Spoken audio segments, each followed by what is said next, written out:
Hello and a warm welcome. I'm Armin Trost, professor at the Furtwangen University in Germany, and this is my series on human resources strategies, a real master course for advanced HR students, professionals, and executives. This series is available on YouTube and on all podcatchers like iTunes or Spotify. All slides that support this series are available on my website. For more information, please read the description to this YouTube or podcast. I'd also like to refer to my book, Human Resources Strategies, available at most online bookstores. So, again, thanks for listening. Have fun and gain valuable insights into the fascinating world of HR strategies.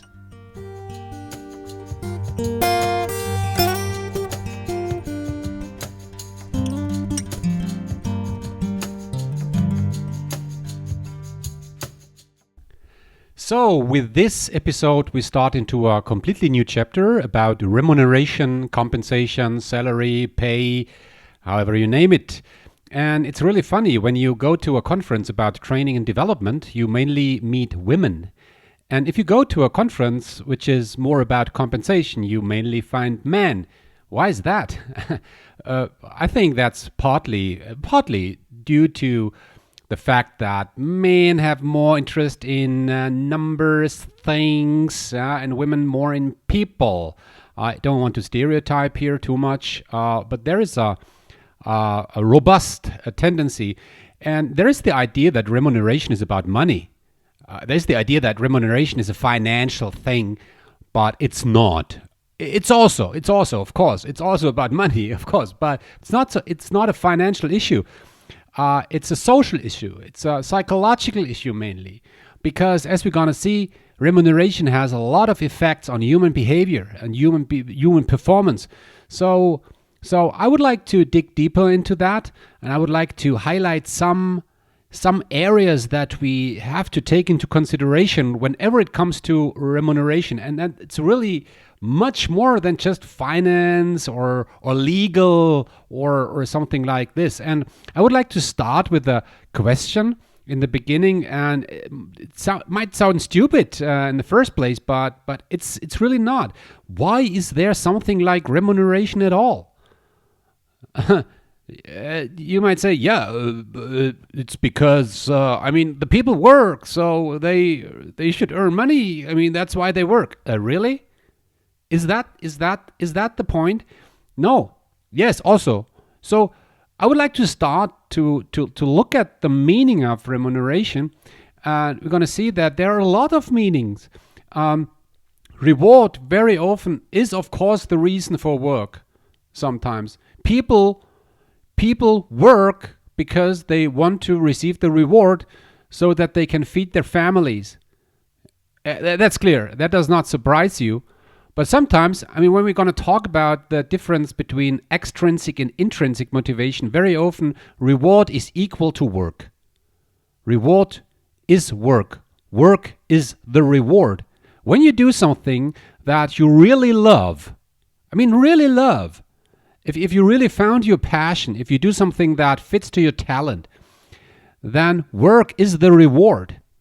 And you find pleasure in what you do. And so that's maybe not about money, but when money comes into play, very often money becomes an extrinsic motivator, as we're going to see, and then this reward equals work might disappear.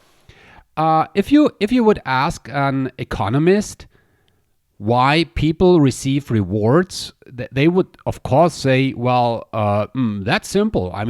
When people work, they add value, right? That's work. You add value. You change a piece of wood into a chair. That means adding value. You translate flowers into a bouquet. That's adding value.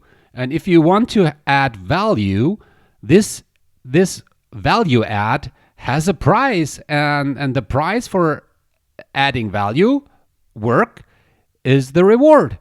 It's a very economical a view on this. Some companies have a completely different view on this, saying reward is the precondition of work. What does that mean? That means that you assume that people like what they do. They really like work, and if they would win a lottery, and if you ask them, hey, what would happen if you would win a lottery and there would be no need anymore to work? You could lay in bed the entire day. There would be no reason to stand up in the morning. Wouldn't that be great? No, for most people, that would not be great. And they would say, no, I love my work. I love meeting my colleagues. I love having the purpose in my life. I love to add value to customers. I like to serve customers. And I learn. So there are a lot of things around work which is not about money, but I need the money. Really, I need the money. So reward is the precondition of work. You get the money so that you can do the work. I mean, that's, for instance, with professors the case. Professors don't work for money. At least that was never the idea. And by the way, professors, in bracket, very often smart people, they could earn much more when they would work in the industry, really. And many professors did. But they preferred being a professor. So but they have to earn money. It's not much. You receive so much money so that you can serve you can feed your family. So it's not that you earn the money because of your work. You earn the money so that you can work. Where reward is the precondition of work then. And another thing is that very often reward turns an activity into work. That's a psychological thing I'm going to talk about, the Tom Sawyer effect, as you will see. It could be that somebody does something voluntarily, just for fun. Yeah? But once you pay this person for doing it, from this moment on, the activity feels like work. Yeah? And very often feels like being less attractive, by the way. So what I want you to take home from the beginning of this episode, whenever you think about remuneration, please do not just think in one direction. There are multiple meanings around reward, and it's really beneficial if you, in your company, you think about the meaning of remuneration in your company. That's already a strategic thing. Of course, you have to pay the people. Very often you don't. I mean, in companies, yes, but in some organizations you don't. I mean, think about your communities. Think about the community you are engaged in the church, for instance, or in some social communities where you help neighbors, poor people, or whatever. You don't earn any money, right?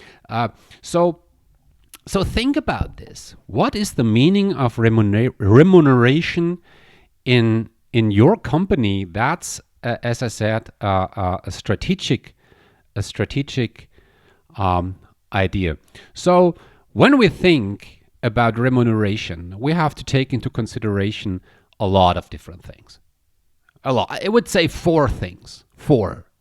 And when you just focus on one thing, you probably do a mistake, right?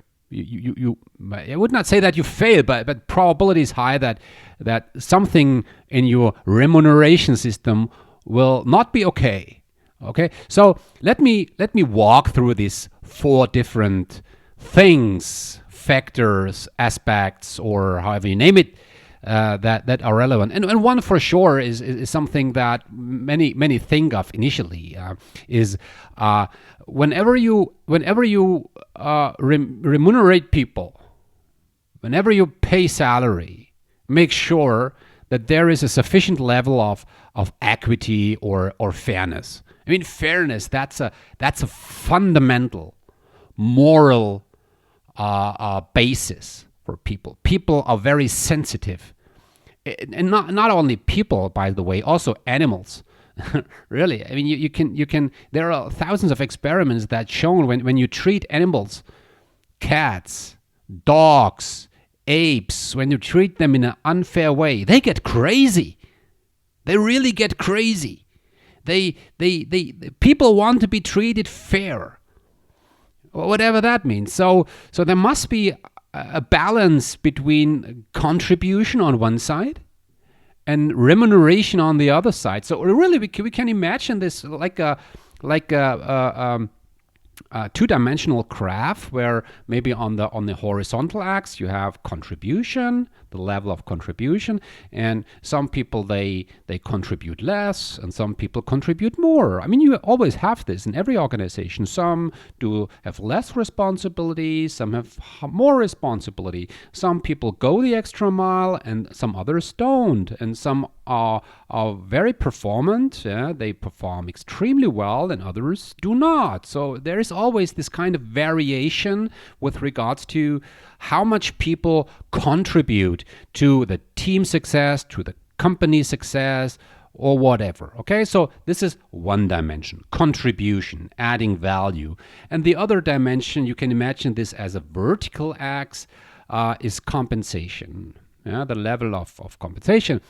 And the idea of fairness and equity is that both contribution and compensation is somehow balanced. Okay, I mean, and that applies for various means. So, for instance, let's say you have two employees, okay, employee 1 and employee 2, and let's say employee 2 contributes much more than employee 1. Okay, so employee 2 is a high performer and employee 1 is a medium performer, let's say. Now, let's assume employee 1, the medium performer, would earn more than the high performer. That would not be fair. That would not be fair. And both people, by the way, would see it if compensation would be transparent. And that would make them feel not very well. Okay? Or let's say you do a job, right? You do a job. And one time, T1, let's say, you contribute less, and then over the time you contribute more. Yeah? So your contribution, your performance increases over time. You might say, well, last year I just had this responsibility, but this year I have this level of responsibility, and it's really much more than what I did last year. But let's assume the salary does not increase. You would feel this as being unfair, right? Or you can also compare two different jobs, let's say. Let's say in job 1 and job 2, they both go along with the same level of contribution. Yeah. In both jobs, you have the same level of responsibility, let's say, right? Two different jobs.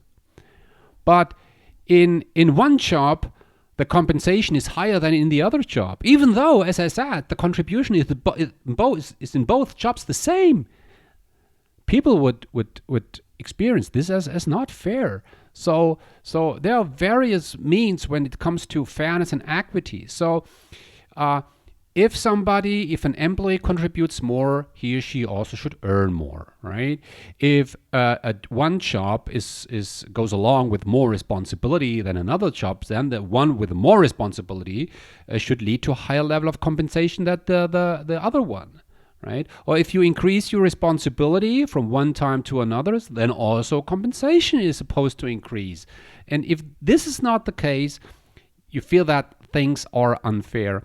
And in the next episode, we're going to talk about this, how to translate this idea into real practice. Okay, so this is one thing, right? Fairness and equity. But here is another thing that's really relevant whenever it comes to remuneration, and that's about motivation. Yeah. There are motivating or demotivating effects of remuneration on employees' performance and behavior. Yeah, it's not only, as we will see, that money always motivates. Money can also demotivate, and that really depends on the situation, on the nature of the job, or whatever. So that's that's a fundamental idea that we always had. When you ask managers, when you ask executives, hey, why do you remunerate people?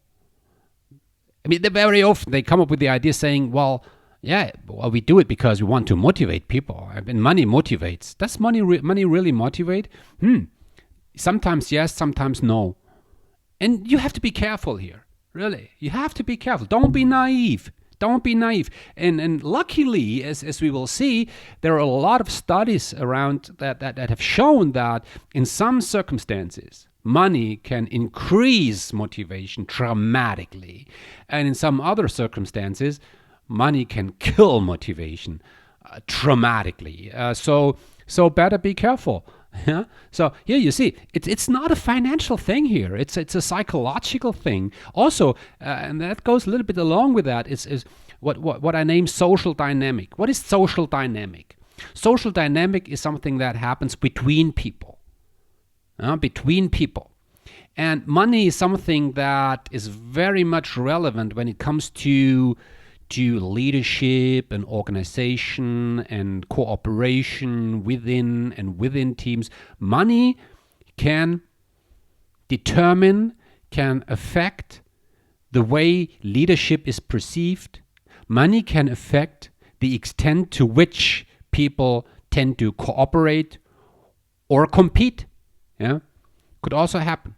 So social dynamic is that different remuneration systems can affect the way people interact, collaborate, feel as being a team. So that's a more social, psychological idea. And before I move to the fourth level, I would like to, the fourth idea, I would like to share with you a fundamental idea.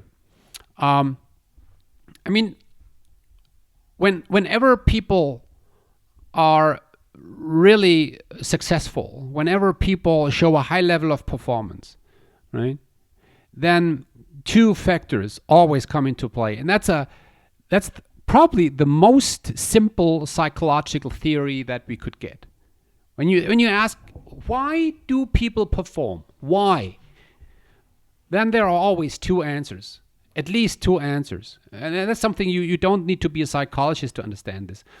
It's people perform well because they are competent and motivated. They can and they want. Yeah. It's also, I mean, it's simple. Yeah. Also, when you think about low performers, as we did in an earlier episode, when you think about a low performer, I mean, the first question that you might ask is it that you can't, that you could not, and that you would not? What is the reason here? And the implicit idea is that always two factors must apply: motivation and competence. So let's say both levels are low motivation, low competence. Then you have people who are not motivated and not competent. I mean, that's the last thing that you want, right? People who are not motivated and not competent. Wow, that's nearly useless, right? No, we want to have the opposite. We want to have people who are motivated and competent. So when we think about these two dimensions, motivation and competence, now let's ask the question, what can money do to these two factors, right? And let's start with motivation.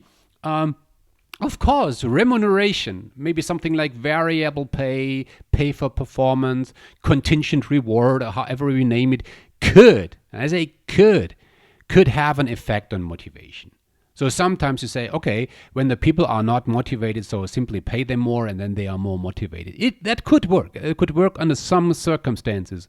But, the implicit assumption here, and that's crucial here, the implicit assumption here is that when you pay people for motivation is that you assume that the people by nature are not motivated, that they do not give their best.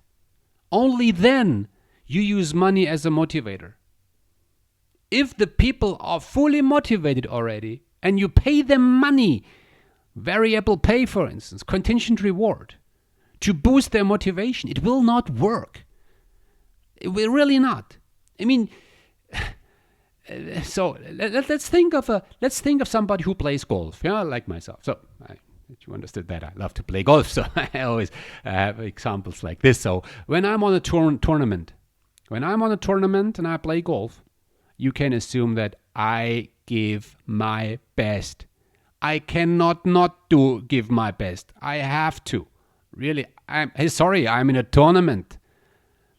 Really, I'm motivated to the best possible extent. There is no potential for more motivation anymore. I'm fully motivated. And if somebody would came across saying, Armin, I pay you 10,000 euro or dollar or whatever, so that you perform better, this will have no effect at all. Because I already give my best. Also, I mean, with this episode, I'm now performing. I'm sitting here, I'm producing this episode, and believe it or not, I do my best. Really, I do my best. I'm so 100% committed to produce a good series. It's not a perfect series. I know, but I give my best. Really, I do. And if somebody would come across saying, "Hey, Armin, I give you 10,000 euro to do it even better," I could not. I give my best already. So that's the idea. If you want to motivate people by money, you always assume that they are not fully motivated. That sometimes is cynical. But still, money could, in some circumstances, motivate. Now, that's the motivation factor. Now, let's look at the competence factor. Competence cannot be increased with money. Really not. I ask you, can you play Stairway to Heaven on the guitar? I know that some of you can, I know, but most of you probably could not. And can you play Stairway to Heaven on the guitar? This legendary song from Led Zeppelin. Can you do it? You might say, no, I can't. And I say, okay, I offer you $10,000, 10,000 euro if you do it. You still cannot do it. Money cannot change your capabilities. Really not. Competence is nothing that you can buy. Whatever you pay, money does not make the people better. I know that you understand it. It's a very simple idea, but from what we see in practice, very often I have the feeling that this fundamental idea is never understood. You cannot change the competence with money. But what can you do with money? With money, you can make sure that you hire the best. So it's not about making people better. It's about getting competent people on board. This is the role of remuneration here. It's only about acquisition and loyalty.